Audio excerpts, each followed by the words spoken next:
This is the now generation. They feel disenchanted with the world around them. While they may, for the most part, be outside the mainstream of American life, they are a part of the wave of the future.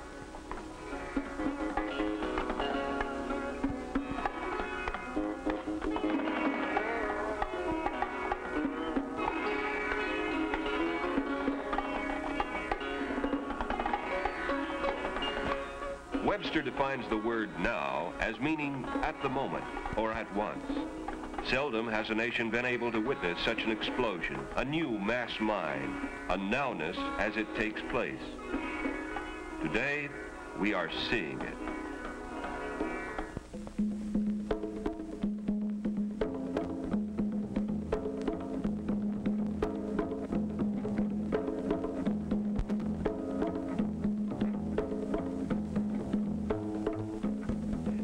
Of bobby socks and ice cream sodas is gone. These people no longer feel constrained by the social rules of the past. They are better read and more concerned about all people and all cultures. An older generation could learn about fresh thinking from them. Their energy is boundless. They play hard, but they are also involved. They are free thinking for the most part, and not afraid to voice their criticisms. But many more of them have simply dropped out. They have made what they consider their own peace with America, and are now involved in finding out who they are.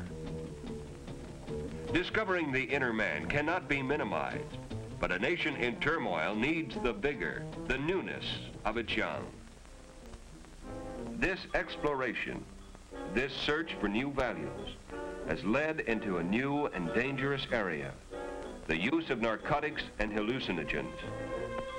The brain, the body, indeed the freedom to do, can be so jeopardized by these drugs that new politics, more realistic values, and a meaningful, less materialistic society may never have the opportunity of becoming a reality.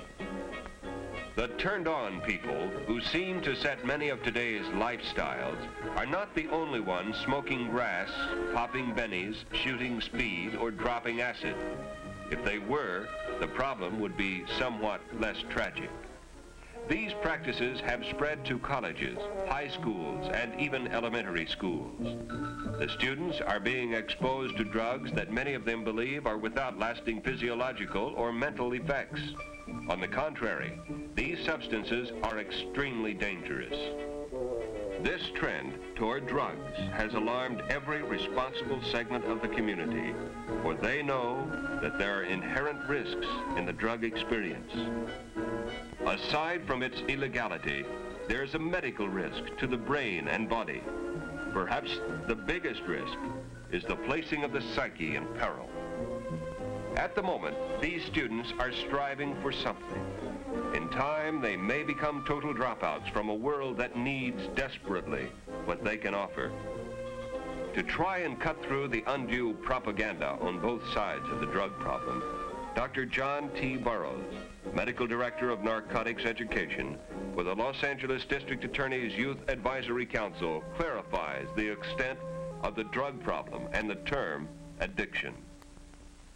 Well, I think the use of the word addiction is definitely obsolete, and it's been a very unfortunate thing that it has been used to try to define whether a drug is harmful or not.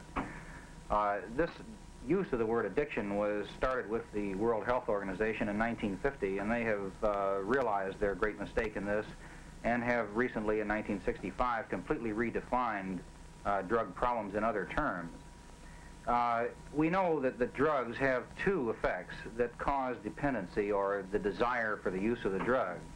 And the most important one, and the one that was not emphasized in the previous definition, is the psychic dependence, the dependence of the person from a mental point of view upon needing or desiring the drug.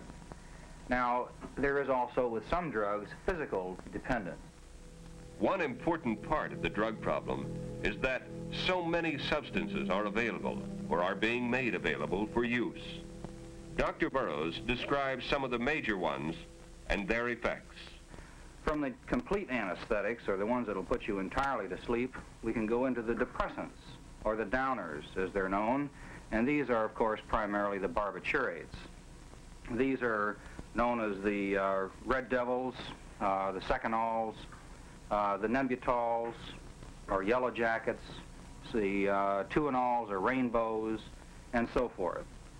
These are all, of course, the barbiturate drugs. They can be taken by mouth, or some people prefer to take them out of the capsule and give themselves the drug intravenously.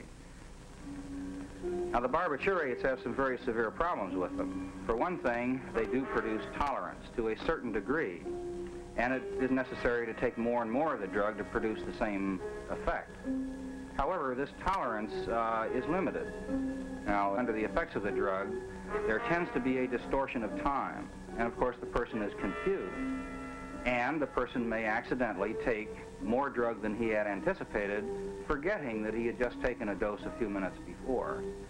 In addition to this, the barbiturates, when withdrawn, do produce a physical dependence or withdrawal type reaction, and with the barbiturates is a marked tendency for the person to develop convulsions.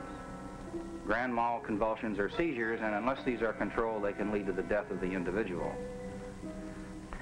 After the depressants, we come to the next major group of drugs, which is the stimulants.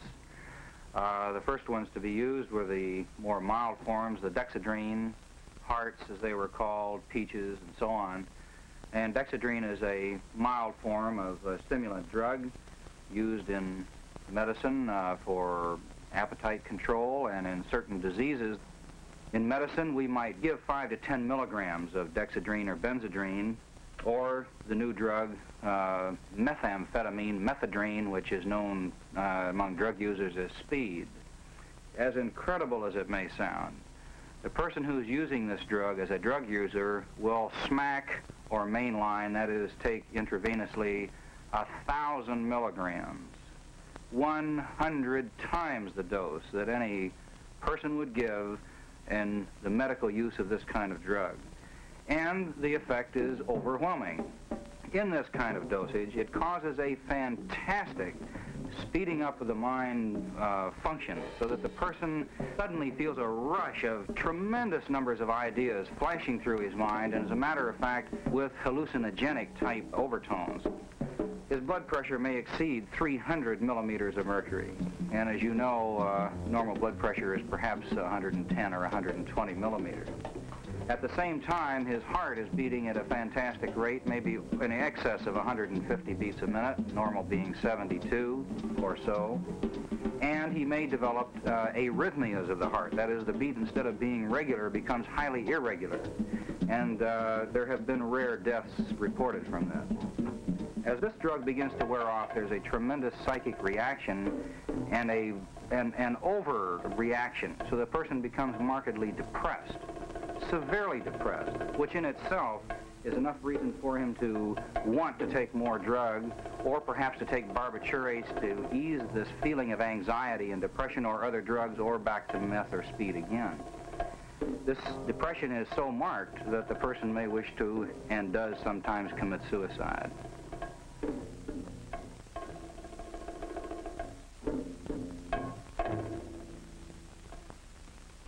Dr. Burroughs describes 2 more categories of drugs, the deliriants and marijuana. Most important entity, marijuana. Now, the deliriants are the drugs such as the glues, the glue sniffing, which include gasoline, ether, paint thinners, even some deodorants have been used. They, like all the other drugs, produce a mind-changing effect, so that the person feels a feeling of euphoria, unusual happiness, a feeling of unreality. These drugs have some severe physical effects. If they are sniffed so that the actual material that is being used, such as airplane glue, can get into the nose or mouth, it causes a real burning of the mucous membranes and can cause rather severe damage. And it is becoming overwhelmingly evident that an increasing number of children are showing up with brain damage and what we call chronic brain disease. Now, marijuana is not a separate thing. this again is a drug. Just like LSD is a drug, just like amphetamine is a drug, or just like barbiturate is a drug. There's a specific chemical in marijuana known as tetrahydrocannabinol, or let's call it THC from here on out for short, which is the material, the chemical, that produces the high of marijuana. Dr. Burroughs pointed out that a good deal of the confusion concerning the effects of this drug is due to its very low concentration in American marijuana, or grass. Smoking typical pot usually produces mind-altering or hallucinogenic experiences, though sometimes it has little or no effect on some people. But as the drug becomes more concentrated, it has all of the effects of any of the hallucinogens. In high dosage, it parallels LSD. And already, more purified marijuana, hashish, and the synthesized THC itself are readily available. I think it becomes obvious after having categorized all these drugs, we've now talked about all these different categories, one thing keeps coming up all the time, and that is the drug-dependent, mind-changing or mind-altering effect of all of these drugs. The unfortunate person who gets started in this finds himself getting into an ever-increasing abyss, where he starts out with the idea, I'll have a kick or a high, and that'll do something for him. Well, it's true. These things do have a kick, or obviously people wouldn't try them. But the trouble is the person then gets involved in this vicious cycle. The kick becomes something that is not as good as he thought it was. He finds by using his drug that he has lost his capability to be responsible. He's lost his ability to be a worthwhile, successful student or successful individual. So he starts to seek ways to help him, and the only way he can seek, since he's using the drug now to avoid the reality of his failures, is to take more drugs. And down he spins. And he spins into a situation where he is virtually buried alive in a chemical tomb. This is the problem of drug dependency.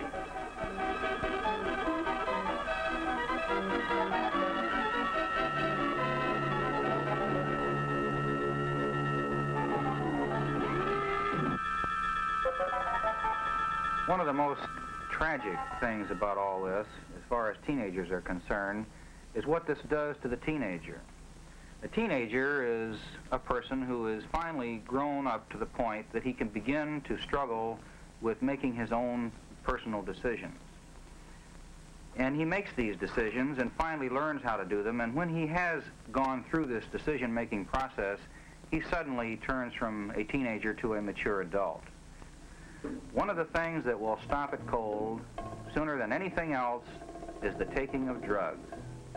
Because in taking the drugs, the person is doing exactly the opposite of what he's trying to do as a teenager. He is putting himself into a position where he cannot make decisions, where he is only irresponsible and incapable of doing this, and he is cutting his life off. But there are other reasons not to smoke marijuana or to take dangerous drugs. Possession of them is illegal. It is not, as many seem to believe today, an unenlightened law.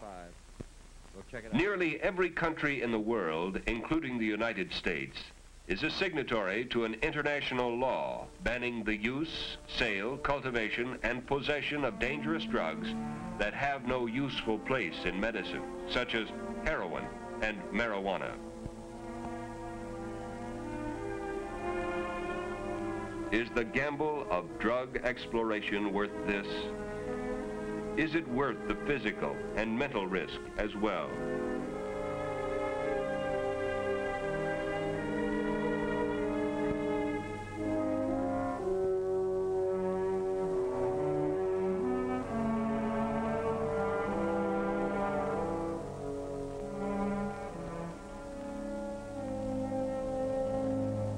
The courts today are crowded with young offenders.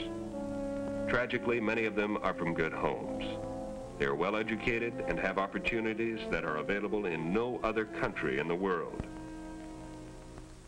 One immature and irresponsible action, for whatever motivation, can bring serious fines, prison terms, or both.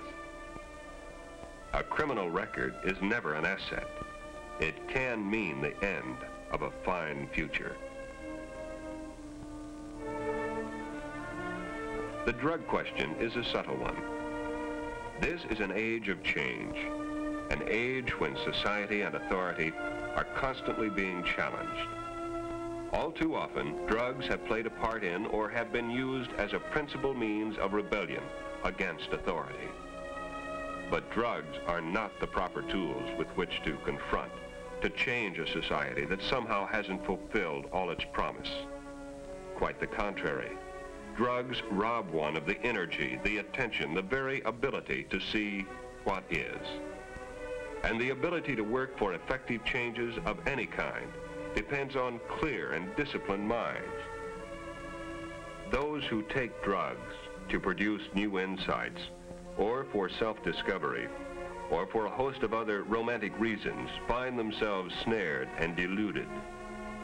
Illicit drugs are sold for a price, the price of helplessness and suffering for the buyer, for the greed and gain of the seller. Many of today's young people are meeting the challenges before them. They are turning on to a world that needs more involvement, more selflessness.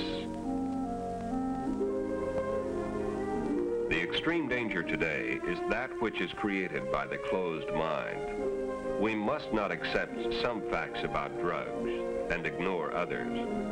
The drug issue is wide and complicated and cannot be faced only by the police. They need the active cooperation and the involvement of enlightened parents, school, church, and community leaders.